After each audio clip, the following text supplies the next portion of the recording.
Assalamualaikum warahmatullahi wabarakatuh.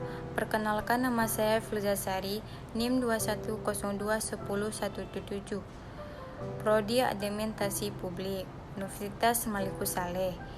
Saya akan membahas tentang organisasi dalam administrasi publik. Menurut Henry, menyebutkan beberapa karakteristik yang pasti dari suatu organisasi adalah bahwa organisasi satu, punya maksud tertentu dan merupakan kumpulan berbagai macam manusia. 2. Punya hubungan sekunder atau impersonal. 3. Punya tujuan yang khusus terbatas. 4. Punya kegiatan kerja dan pendukung. 5. Terintegrasi dalam sistem sosial yang lebih luas. 6.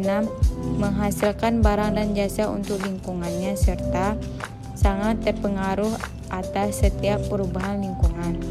Sedangkan khusus untuk organisasi publik dapat dirumuskan dengan menambah satu karakteristik lagi, yakni memperoleh sumber-sumber pajak dan legitimasi dari negara dan dijembatani oleh lembaga-lembaga kenegaraan. Organisasi publik sering terlihat pada bentuk organisasi instansi pemerintah juga dikenal dengan birokrasi pemerintah.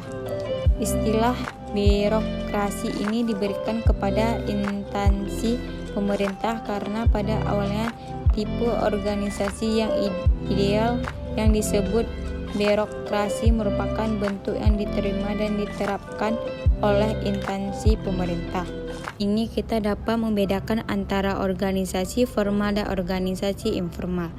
Pada organisasi formal, hubungan yang terjadi adalah dalam kaitannya dengan peran formal yang secara sah diemban oleh setiap aktor. Sedangkan pada organisasi informal, hubungan antar individu terjadi di luar peranan formal tersebut, tetapi berdasarkan kesempatan tidak resmi atau tradisi.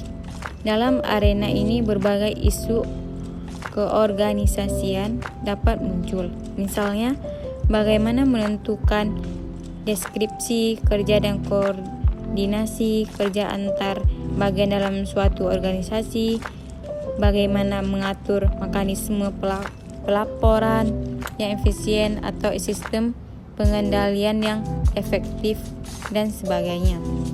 Walaupun organisasi dan manajemen merupakan proses universal, tetapi lingkungan yang berbeda menuntut organisasi dan manajemen yang berbeda pula. Perbedaan terutama dapat dibuat antara OMP dan OMS. 1. Perspektif waktu. Penjabat OMP cenderung mempunyai horizon waktu yang lebih pendek karena masa kerjanya dibatasi oleh kalender politik, misalnya setiap 5 tahun. Sementara dalam OMS tidak terpengaruh oleh kalender politik tersebut sehingga horizon waktunya dapat lebih panjang. 2.